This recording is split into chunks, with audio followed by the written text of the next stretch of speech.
Hablar en corto significa conversar sobre temas que no se pueden hablar en cualquier parte. Hablar en corto significa entrar en la parte íntima y profunda de la realidad. Hablar en corto es revelar lo que realmente es importante, haciendo a un lado todo lo demás. En corto, el espacio abierto y franco para compartir de manera cercana ideas, reflexiones y experiencias.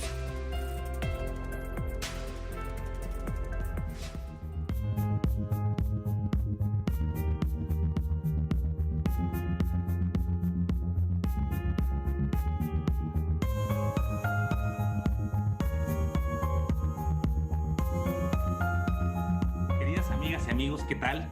Bienvenidos a En Corto, un espacio abierto y franco para compartir de manera cercana ideas, reflexiones y experiencias. Nos puede escribir sus mensajes, comentarios y sugerencias al WhatsApp 686-2106-299, al igual que al correo y Twitter que estarán apareciendo en pantalla. Hoy tenemos un gran invitado de honor, el doctor Rodolfo Neri Vela. El doctor Rodolfo Neri Vela es el primer y único astronauta mexicano en haber ido hasta hoy al espacio. De hecho, ha sido el primer representante de un país latinoamericano que participó en una misión tripulada de la NASA en 1985 en el transbordador espacial Atlantis. Además, el doctor Neri Vela es considerado uno de los mejores divulgadores científicos en México, así como fuente de inspiración de varias generaciones. En su momento, su misión al espacio orbitó más de 100 veces la Tierra, se colocaron 3 satélites de comunicaciones, uno de ellos el satélite mexicano Morelos 2. También el doctor realizó diversos experimentos en el espacio y un extenso trabajo fotográfico de la superficie terrestre. Nació en Chilpancingo, Guerrero. Es ingeniero en comunicaciones y electrónica por la Facultad de Ingeniería de la UNAM, maestro en sistemas de telecomunicaciones por la Universidad de Essex en Inglaterra, doctor en áreas de electromagnetismo por la Universidad de Birmingham, también en Inglaterra. Ha sido académico e investigador especializado en diversas áreas como matemáticas, circuitos eléctricos, antenas, teoría electromagnética, comunicaciones por satélite, transmisión de guías de microondas, fibras ópticas, entre otros. Ha colaborado también con la Agencia Espacial Europea en Holanda y en el proyecto de la Estación Espacial Internacional, actualmente en órbita. En 2012 fue incluido entre los personajes célebres de la edición de ¿Quién es quién en el mundo? Y el Centro Biográfico Internacional lo ha catalogado como uno de los 100 profesionistas en el mundo por sus contribuciones de más de 4 décadas. Ha recibido varios reconocimientos y medallas a nivel nacional e internacional por su trayectoria y aportación profesional. Y por otro lado, en 2016, la empresa Disney Pixar lo invitó a ser la voz institucional del Instituto de la Vida Marina. Doctor, bienvenido. Muchas gracias, Jorge. Es un placer tenerte con nosotros y, a ver, platícanos por favor en corto, ¿cómo fueron los primeros años de Rodolfo Neri Vela? Bueno, nací en Chilpancingo en 1952, en la casa de mis abuelos paternos. Mis abuelos maternos vivían muy cerca, en un poblado llamado Tierra Colorada, que se encuentra entre Acapulco y Chilpancingo. Mi padre era médico y él fue el que me trajo al mundo, ayudando a mi mamá, obviamente, en casa de mis abuelos paternos. Allí crecí, allí me gustaba mucho observar la naturaleza. Mis abuelitos tenían pues una casa como las de muchos pueblos, con un jardín y árboles frutales, en donde yo podía observar insectos como abejas, mariposas. No había tortugas, pero sí había bastantes insectos y gusanos y muchas especies de árboles, guanábanas, mangos, zapotes, limones, en fin, chayotes. y me la pasaba allí jugando. En Navidad me gustaba hacer piñatas, le pedía dinero supongo que a mi abuelito, y me iba al mercado, compraba papel de China y me enseñaron a hacer el engrudo y me entretenía mucho con esas cosas. Era una vida muy sana en donde pues los niños podían salir sin grandes preocupaciones y recuerdo que a media cuadra en una esquina había una dulcería donde me gustaba ir a comprar mis galletas y todo eso que lo hacía, digamos que con el fruto de mi trabajo, porque a mí me gustaba mucho cantar.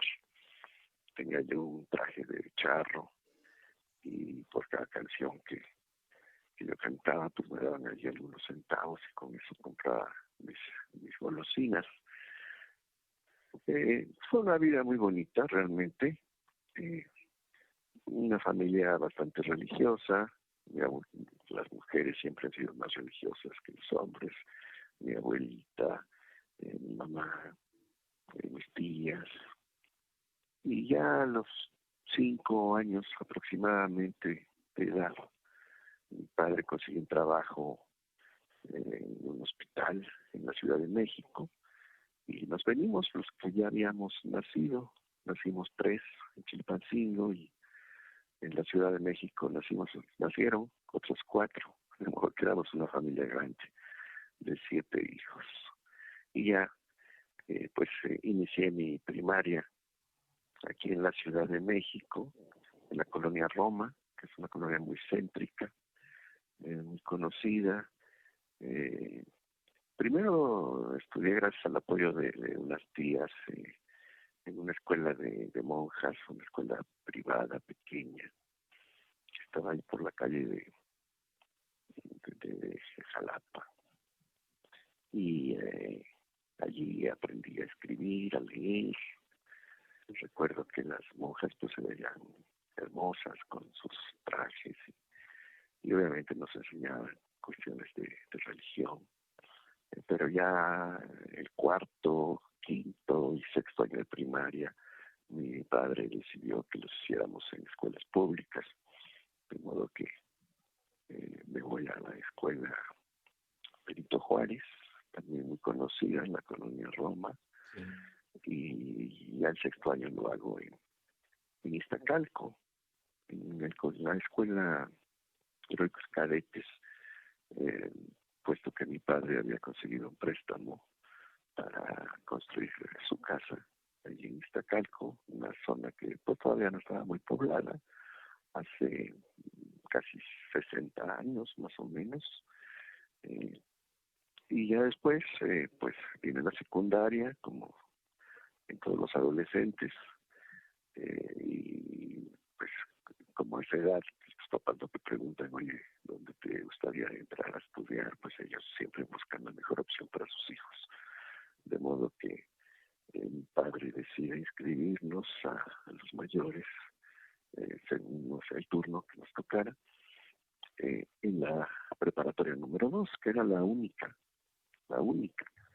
que existía de la UNAM y que sigue siendo la única que tiene el sistema de secundaria y preparatoria. O sea que me tocó ser Puma desde que entré a primera secundaria.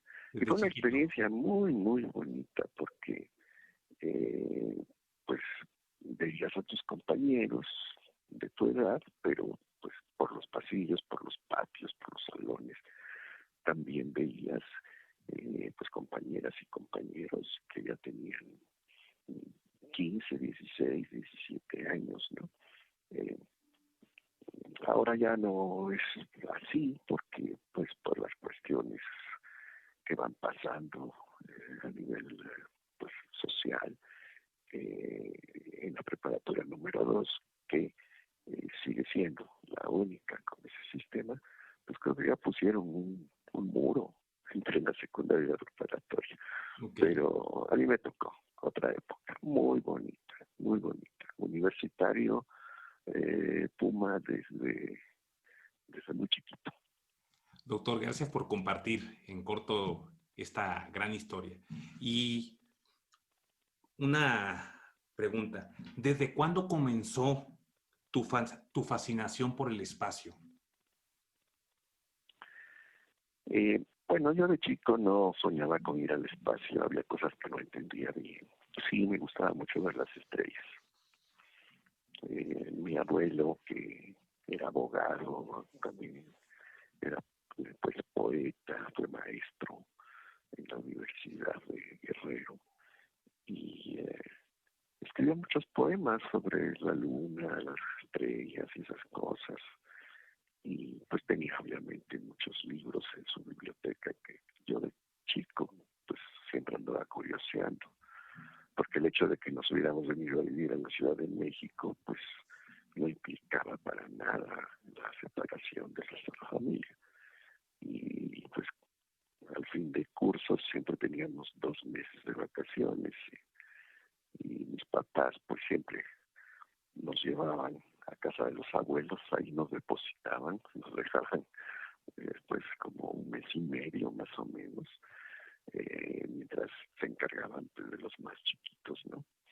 Y eso me ayudó muchísimo a convivir con mis abuelitos, con otros tíos, con primos, en fin, tanto de Chilpancingo como de Tierra Colorada. Conozco muy bien todas las costumbres, la gastronomía, la comida, las danzas, las fiestas, las ferias de allá, de Guerrero. Y pues es un estado muy, muy rico, culturalmente hablando, ¿no? Sí, desde luego. Y bueno, repito, yo no quería ser astronauta porque no tenía esas cosas y además no existían los astronautas. Estamos hablando de una época, pues. Era otra época. Ahora, fuiste en muchas ese décadas sentido. atrás. Sí, yo lo que quería era, pues, triunfar, como todos, creo yo. Escuchaba los consejos de la familia. Tienes que estudiar y después tienes que conseguir un trabajo y esto. Entonces, pues estudiar nunca me costó mucho trabajo porque pues me gustaba mucho leer historias de aventuras, historias sobre las cruzadas, sobre pues ya mayor, pues me gustaba mucho leer las novelas de Julio Verne. Viajaba yo con la imaginación.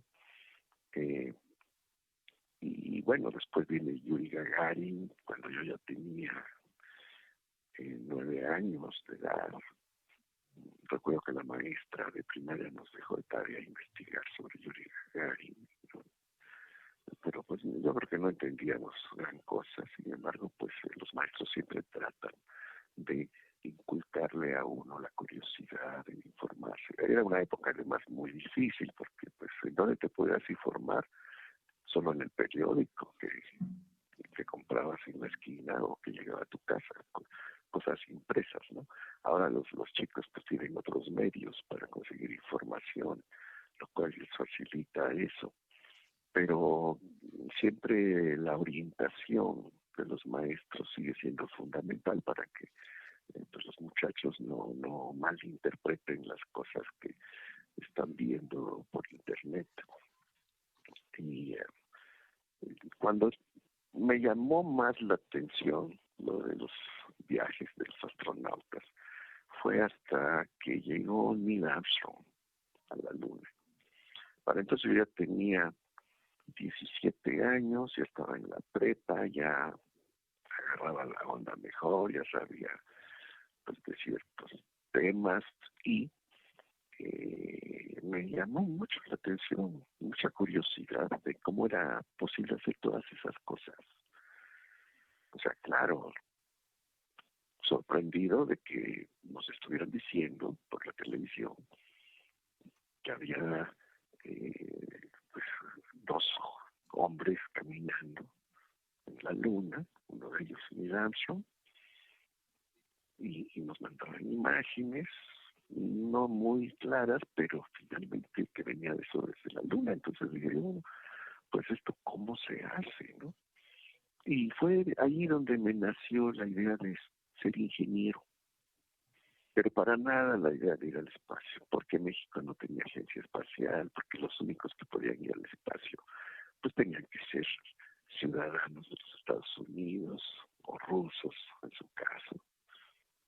Y pues México no tenía nada que hacer en los viajes al espacio, así como Japón tampoco tenía nada que hacer, Italia, Francia, Alemania no tenían nada que hacer en viajes al espacio en esa época, ¿verdad? Ya después, pues las cosas van cambiando. Yo sigo mis estudios, entro a la Facultad de Ingeniería y pues comienzo a hacer mis planes, ¿no? A futuro. Bueno, Y ahorita vamos a platicar de título de ingeniero, ¿qué quiero hacer después? Ahorita Yo no vamos dejaba para nada la idea de querer conocer el mundo. O sea, yo quería salir, sí, quería salir de México. Quería mucho a mi país, a mi familia, pero yo quería salir a ver qué había más allá del Golfo de México. Y dije, pues yo voy a ir a Europa, voy a ir a estudiar, y la única manera de ir allá, porque no hay recursos en la casa, pues es como estudiante becado. Y entonces tengo que ver la manera de conseguir una beca. Y dicen que hay que tener buen promedio, bueno, pues a darle duro a las responsabilidades, claro. Porque yo tengo que ir a Inglaterra. Esa era mi meta cuando yo tenía 20, 21 años. Y trabajé, no solamente estudiaba, también trabajaba, ganaba mis propios recursos, esto ayudaba en la familia, también me ayudó a ser responsable, a fortalecerme, a creer en mí, a perder la timidez, a no ser nada más el niño consentido de la casa. Y un día, cuando menos me doy cuenta, ya estoy en el aeropuerto de Londres. Doctor, si me lo permites, vamos a un breve corte comercial y regresamos contigo para seguir platicando sobre esta magnífica historia. Volvemos en un momento, amigos.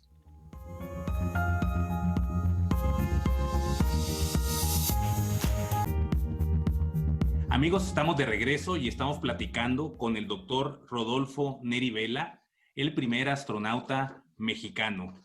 Doctor, platicábamos contigo antes del corte de tus estudios y de cómo llegaste a Inglaterra.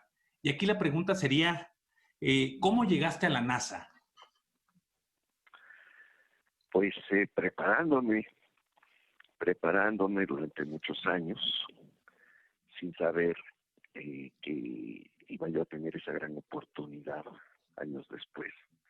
Y es algo que siempre le aconsejo yo a los jóvenes, a las nuevas generaciones. Tú no sabes qué oportunidades se te van a presentar en la vida cuando seas mayor. El mundo te espera. Y cuando esas oportunidades se presenten ante tus ojos, es muy probable que sean para ti, siempre y cuando te hayas preparado, siempre y cuando hayas aprovechado el tiempo, hayas creído en ti, te hayas esforzado. A veces no se obtiene exactamente lo que uno buscaba años hacia adelante, pero lo más importante es prepararse, fortalecerse, porque si no logras el objetivo que te habías fijado, sin saber o sin pensar en otros objetivos que son igualmente interesantes y que te dan mucha satisfacción personal y profesional, el hecho de haber aprovechado el tiempo y prepararte te va a dar la oportunidad de encontrar otros caminos. En mi caso, como decía, bueno, pues un día llego al aeropuerto de Londres, allí me está esperando un empleado del gobierno británico, puesto que Gran Bretaña me había otorgado a mí una beca para poder hacer mi maestría en satélites de comunicaciones. Y pues ya me da las instrucciones y tienes que abrir una cuenta en el banco, ahí te vamos a depositar tu beca cada mes, te tienes que administrar, y tienes que comprar tus libros, etcétera, tu ropa. Y siempre procuraba yo ahorrar algo porque, pues repito, yo siempre tuve la curiosidad de viajar y de conocer muchos lugares. eh, y pensaba, bueno, pues cuando vengan las vacaciones, pues me gustaría ir a París, a ver cómo es esa ciudad y ya después aventurarme un poquito más, porque siendo estudiante en Inglaterra, pues en vacaciones con mis ahorros pude ir a conocer Egipto, Marruecos, fui a Rusia, fui a Grecia, en fin, pero lo fundamental era estudiar, estudiar, y ya el entretenimiento en su momento después, ¿no?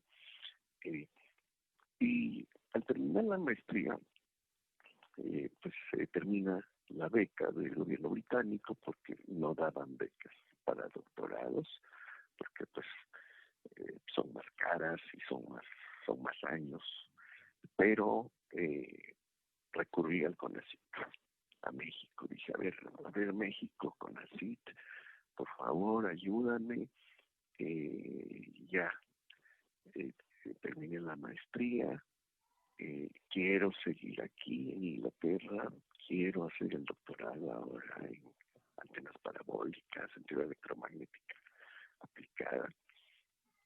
Y fue muy fácil, en aquella época tal vez era más fácil que ahora, no lo sé, pero realmente me dieron mi beca muy rápido y, y pues me regreso a Inglaterra, porque pues, obviamente tuve que venir a México a hacer el trámite y aproveché a visitar a mis papás y mis hermanos, ¿no?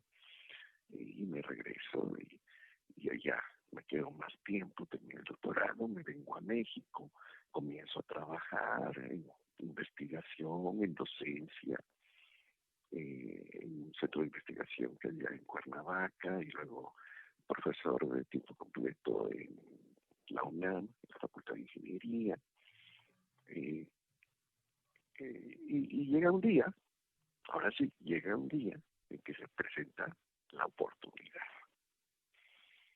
O sea, yo estaba a gusto, muy contento con mis actividades, estaba escribiendo mi primer libro sobre qué hace un ingeniero en comunicaciones electrónica y otro libro sobre cómo funcionan los satélites de comunicaciones.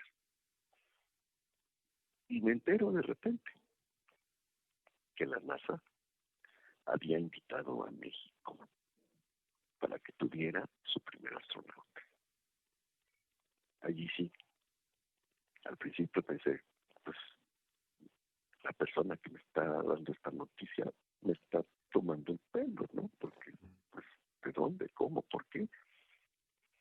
Y ya investigo, consigo la información y efectivamente lo que pasaba era que la NASA tenía poco tiempo de haber estrenado el transbordador espacial. Y el transbordador espacial, además de usarse para hacer experimentos en órbita terrestre, también servía como un vehículo de transporte de satélites a la órbita baja. Y México, que estaba a punto de convertirse en uno de los primeros países de la Tierra en tener satélites propios, había firmado un contrato con la NASA para llevar a los satélites Morelos 1 y Morelos 2 a la órbita baja, porque los transbordadores solamente llegaban a la órbita baja. Pero los satélites tenían que llegar a una órbita mucho más lejos, a más distancia de la Tierra. Y para eso los satélites tenían sus motores propios. Pero el transbordador espacial lo que hacía era darles el primer aventón al espacio, ya, al vacío, ¿sí? Y todo esto me llamaba mucho la atención, porque te recuerdo que yo había estudiado esas cosas, claro, satélites de comunicaciones, redes de platos parabólicos, daba clases de eso en la universidad, asistía yo a congresos, estaba escribiendo mi primer libro. Dije, no, pues esto está ahora sí que como anillo al dedo, porque puedo aprender muchas cosas más sobre esta nueva tecnología. Y entonces decido participar. Al principio tuve muchas dudas, como toda la gente, que se te presenta algo y dices, pues lo voy a pensar, pues no sé. Y sí, le di vueltas unos días, volví a ver la lista de requisitos, dije, bueno, mientras decido si concurso o no concurso, voy a ir juntando todos los documentos que piden, porque hay una fecha límite, que no se me venga el tiempo encima, y fui juntando las cosas y ahí las dejaba en unos folders en una esquinita de mi escritorio en la UNAM. Y yo seguía con mis actividades. Siempre me gustó también el deporte. Me salía tempranito a correr, a hacer gimnasia. Ya después desayunaba, me iba a trabajar. Y entonces un día así digo, bueno, no puedo seguir con estas dudas. Seguramente va a estar difícil la competencia. Pero si no participo me puedo arrepentir el resto de mis días. Además tengo que ver qué tan lejos puedo yo llegar. De modo que ya basta de dudas y que termino de juntar todos mis documentos y que los presento en donde había que llevarlos. Y días después me llaman por teléfono y me dicen, doctor, preséntese en tal lugar para iniciar las pruebas de selección. Y recuerdo que llegué a un centro médico muy grande en la Ciudad de México, donde había pues un montón de gente, hombres y mujeres, y pues casi todos eran doctores en biología, en química, en gastronomía, en medicina, doctores en ingeniería, etcétera. Y digo, pues voy a competir con ellos. Ya platicando me entero de que ya éramos el segundo grupo de personas que iban a examinar, que ya había habido un primer grupo antes que nosotros, y dije, no, pues esto va a estar todavía peor, ¿no? Muy duro. Después me entero que en total nos habíamos inscrito cerca de 800 doctores en distintas especialidades. Okay. Pero aquí sí quiero recalcar que todos los que concursamos éramos mexicanos de nacimiento, porque ese era el requisito número 1 de la convocatoria, porque quien fuese seleccionado representaría a México en esta misión espacial. Y siguen las pruebas y se va reduciendo el grupo hasta que quedamos 5. Obviamente hubo exámenes médicos, entrevistas, cuestiones de psicología, examen de inglés, muchas cosas. Un día ya éramos 5 nada más, solo 5 mexicanos finalistas. Y era muy chistoso porque en esa época ya salía nuestra foto en los noticieros nacionales. Y las personas que daban las noticias, que conducían el programa, ¿quién de estos 5 será el primer astronauta de México? Un día regresando de la universidad, ya en la noche, después de dar mis clases, llegué a mi departamento, me preparé un sándwich, prendí las noticias y casi brinco, ¿no? Porque vino mi foto ahí. Dije, caray, esto va en serio, ¿no? Y bueno, ya para hacer corta la historia, nos vamos los 5 mexicanos a Houston a presentar otra vez una ronda de exámenes que la NASA tenía preparados para nosotros. Ahí estuvimos unos días, otra vez, entrevistas, exámenes médicos, cuestiones pues de personalidad, de qué harías en esta situación, por qué quieres ir, que esto, que lo otro. Y entre varias personas que nos entrevistaron había varios astronautas que ya habían ido al espacio y pues ellos también daban su punto de vista. Era un mundo nuevo. Nosotros ahora sí que nos estamos divirtiendo al mismo tiempo porque pues nos abrieron las puertas de la NASA, conocimos sus instalaciones y sabíamos que uno de nosotros iba a ir al espacio representando al país.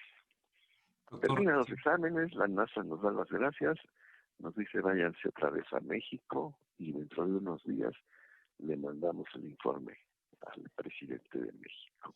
y antes de que nos cuentes esta última parte de la historia, doctor, permítenos ir a un breve corte comercial y regresamos en un momento.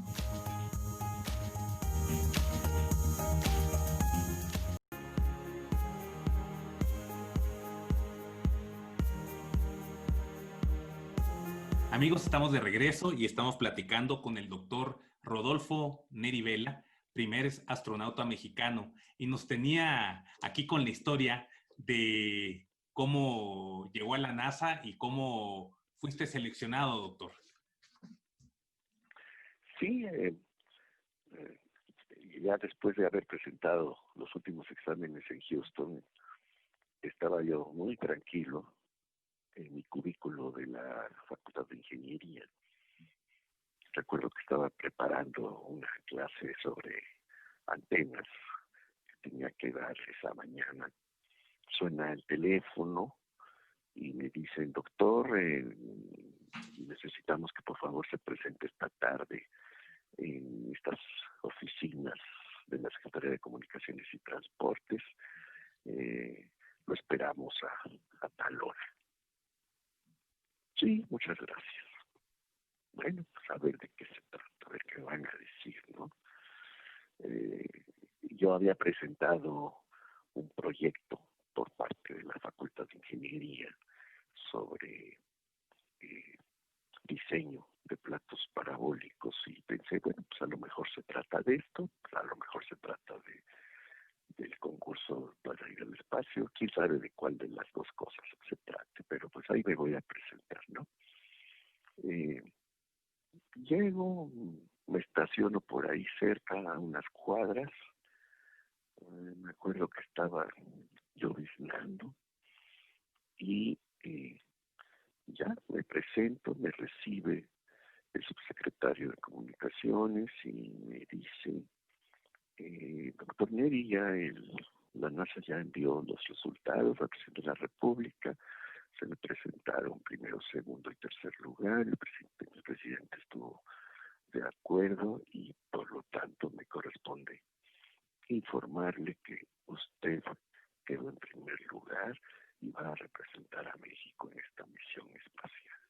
Su suplente, que quedó en segundo lugar, el doctor Ricardo Peralta del Instituto de Ingeniería de la UNAM, también se va a ir con usted para que los dos se entrenen al mismo tiempo en Houston y en caso de que a usted, doctor Ney, le llegara a suceder algún contratiempo, pues la NASA necesita tener preparado a un mexicano suplente para que se vaya y realice el trabajo. Y así era en todos los casos en aquella época en que también la NASA entrenó a los primeros astronautas de Canadá, de Francia, de Holanda, y todos tenían un suplente. O sea, se entrenaron, antes que nosotros entrenaron 2 canadienses, uno iría al espacio, el otro estaría pues listo en caso necesario. En el caso de Francia igual, se entrenó el titular, se entrenó el suplente. Entonces, pues todo pues lo explicaron y pues ya se convirtió en noticia. En México salió en la primera plana de todos los periódicos y nos fuimos a Houston a entrenar, a conocer a los astronautas estadounidenses con los que nos tocaría viajar, a conocer los simuladores, a orientarnos, a ir conociendo un montón de gente, porque pues no se trataba de una cosa menor, sino que allí intervenían muchos departamentos y oficinas de la NASA que necesitaban darle seguimiento a la participación de México en la misión espacial.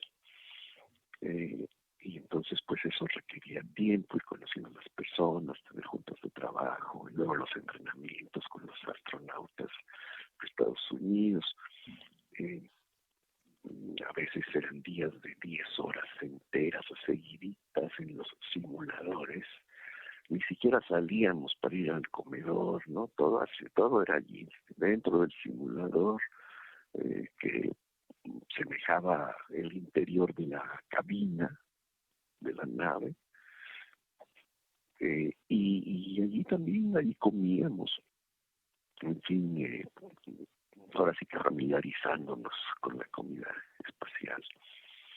Y así pasaron los meses, un entrenamiento muy rápido que la NASA estructuró en esa época para los primeros astronautas de otros países y también para algunos astronautas estadounidenses que eran enviados por empresas privadas.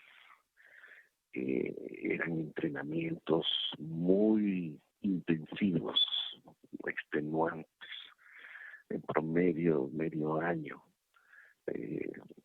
Obviamente, ya cuando se es astronauta de base en la NASA, pues allí ellos se preparan durante varios años hasta que les toca una fecha de vuelo.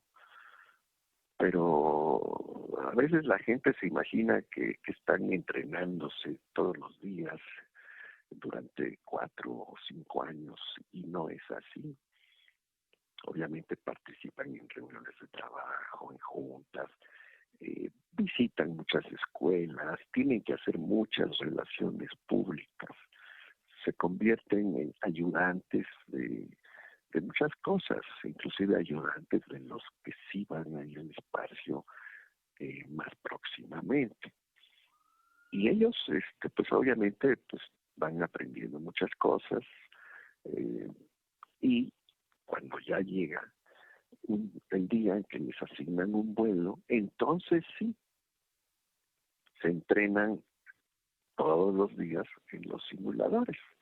O sea, es absurdo creer que todos los astronautas están entrenando todos los días en los simuladores, porque pues no alcanzarían los simuladores, nomás se entrenan los que van a ir próximamente. Los demás pues van acumulando créditos, van ahora sí que adquiriendo experiencia en otro tipo de actividades, ¿no?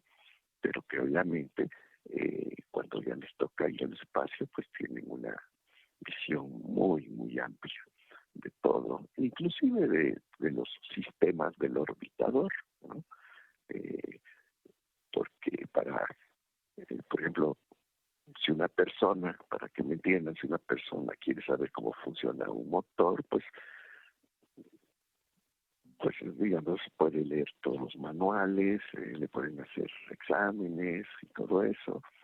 Si una persona quiere saber cómo funciona un programa de computadora, pues igual lo puede aprender, pero no necesariamente estar en los simuladores más sofisticados que tiene la NASA para eso. Ahora, doctor, en tu caso, se llega el momento y y pues vas al espacio, te toca ir al espacio. Llega el día de salen para allá, en una misión que tengo entendido fueron 7 días. ¿Qué se siente ir al espacio? Y en tu caso, ¿qué fue lo más significativo y trascendente de tu misión?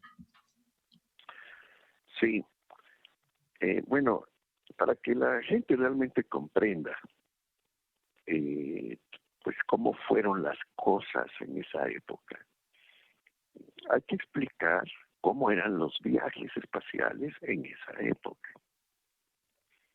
El transbordador era muy nuevo. La NASA lo usó para reforzar relaciones internacionales, invitando a astronautas de países amigos. La cabina se utilizaba para realizar experimentos científicos, con el gran atractivo de que la fuerza de gravedad no influía en los resultados de los experimentos. Entonces se podían hacer experimentos de biología, de física de fluidos, experimentos sobre el funcionamiento del cuerpo humano, experimentos con vegetales, con insectos, con batracios, con ratoncitos, para ver cómo se comportaban todas las cosas vivas y no vivas cuando les quitaban la fuerza de gravedad, porque ese era el gran atractivo de estos viajes espaciales en órbita alrededor de la Tierra. Ahora, la nave pues tenía en sus tanques almacenadas varias cosas, entre ellas pues oxígeno para que pudieran respirar los astronautas. El oxígeno pues se acababa después de un rato. Otros tanques tenían fluidos para activar los propulsores, para hacer maniobras, pues igual se terminaba después de un rato. En la cabina del orbitador pues iba almacenada la comida para los astronautas, que también se acababa después de varios días. Entonces las misiones no podían ser muy largas. Las misiones duraban una semana en promedio en los inicios del transbordador espacial. Después se hicieron algunas modificaciones y algunos vuelos duraron 2 semanas, pero hasta ahí. Era imposible pensar en un viaje de 2 o 3 meses en un transbordador espacial. Totalmente imposible. En cambio, hoy que la gente sabe que existe la famosa Estación Espacial Internacional alrededor de la Tierra, donde los astronautas se quedan varios meses y hacen allí un montón de cosas. Pues sí, esa Estación Espacial Internacional permite estancias largas, pero esa estación no existía en los años 80. De hecho, el transbordador espacial, una de las razones para construirlo fue que sirviera como un vehículo de carga para llevar estructuras al espacio, dejarlas ahí, orbitando la Tierra, y que se iban uniendo entre ellas. Se iba ensamblando una gran estructura que finalmente la terminaron de hacer y que es la actual Estación Internacional. Entonces, todo esto fue planeado con muchos años hacia adelante y ahora los astronautas en la Estación Internacional reciben suministros, oxígeno, víveres, ropa, todo lo que necesiten para seguir viviendo varios meses en el espacio. Pero en los años 80 los viajes eran, como ya dije, en promedio de una semana. Y en esa semana se diseñaban un montón de actividades que se tenían que hacer minuto por minuto, siguiendo todo el plan de vuelo. Nadie se podía retrasar en ninguna actividad, porque se tenían que compartir todos los recursos del vehículo. Espacio interno, electricidad, luminosidad, lo que tuvieras que hacer, lo tenías que hacer a la hora que estaba indicada. Comer, dormir, todo bien estructurado, como relojito. Sí. Y esto era obviamente parte del entrenamiento. Y pues también quiero decirles que en esa época la NASA comenzó a reclutar astronautas científicos. Empezó a reclutar a las primeras mujeres. Y entonces fueron seleccionadas varias doctoras estadounidenses que tenían estudios de química, de biología y de otras áreas importantes. Fue en 1983 que la primera mujer de los Estados Unidos pudo ir en el transbordador espacial, la doctora en física Sally Ride. Y ya después de ella, pues fueron muchas otras mujeres estadounidenses, que era una gran ilusión del sexo femenino de incursionar en el espacio, y que no lo había podido hacer durante los programas Mercurio, Géminis y Apolo, por un montón de razones. Pero el transbordador espacial, que ya tenía una cabina amplia con capacidad de hasta 7 astronautas, pues ya permitía que fueran astronautas de países invitados y astronautas estadounidenses científicos, tanto hombres como mujeres, precisamente para que todos hicieran experimentos en la microgravedad. Qué maravilla, doctor, esto que estás comentando. Si nos permites, vamos a un breve corte comercial y regresamos a platicar aquí contigo. Con mucho gusto. Amigas, amigos, estamos de regreso y estamos platicando con el gran astronauta mexicano, el doctor Rodolfo Neri Vela. Doctor, ¿cuáles serían tus comentarios y reflexiones sobre la última misión al espacio de la NASA, Crew Dragon, hace apenas algunas semanas, en conjunto con la empresa SpaceX? Pues fue una misión histórica muy importante, un nuevo capítulo en la exploración del espacio, porque los transbordadores espaciales de los que hemos estado hablando fueron retirados de servicio hace casi 9 años, en el año 2011, en verano. Y la última misión de un orbitador pues fue precisamente el orbitador Atlantis de la NASA, en julio de 2011, en donde se llevó el último módulo, la última estructura que faltaba para terminar de construir la Estación Espacial Internacional. Entonces, obviamente años atrás se había perdido la nave Challenger en un fatal accidente. Sí.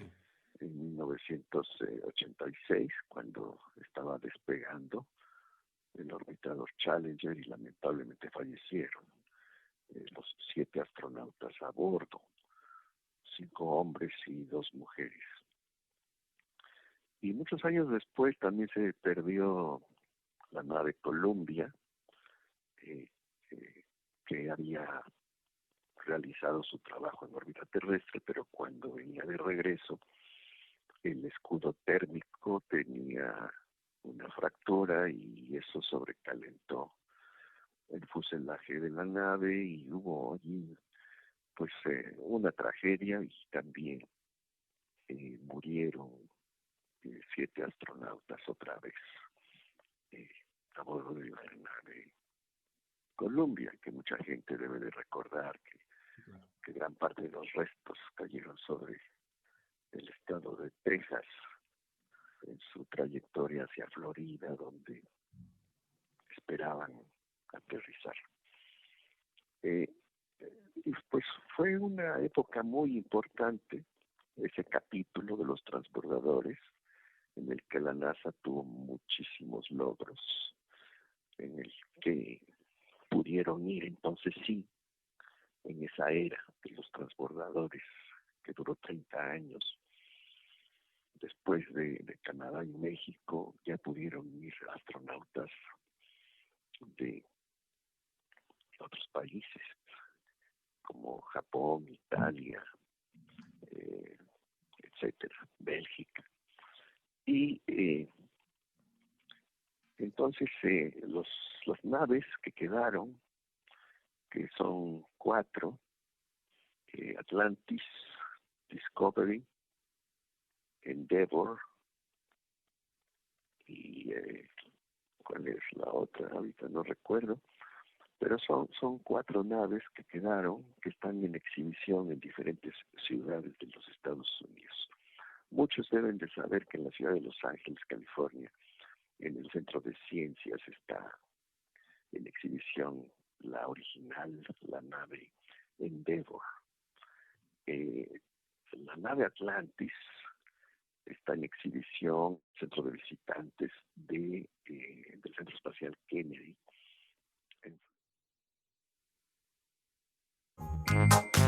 Te invito a que no te pierdas 66.4, el canal de los niños con mucha diversión y mucho aprendizaje para ti. Canal 66.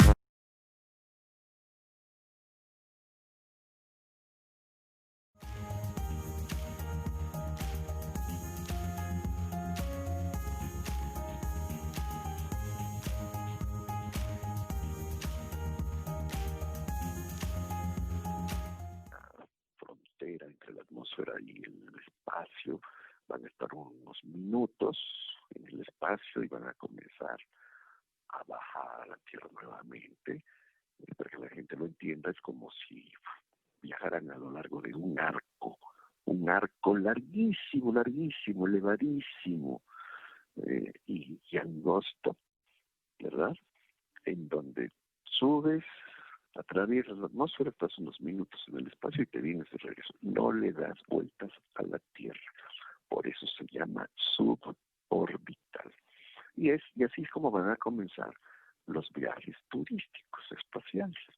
¿Qué tema es más muy probable que años después estas cápsulas Crew Dragon de SpaceX y Starliner de Boeing también se utilicen para viajes turísticos en órbita alrededor de la Tierra.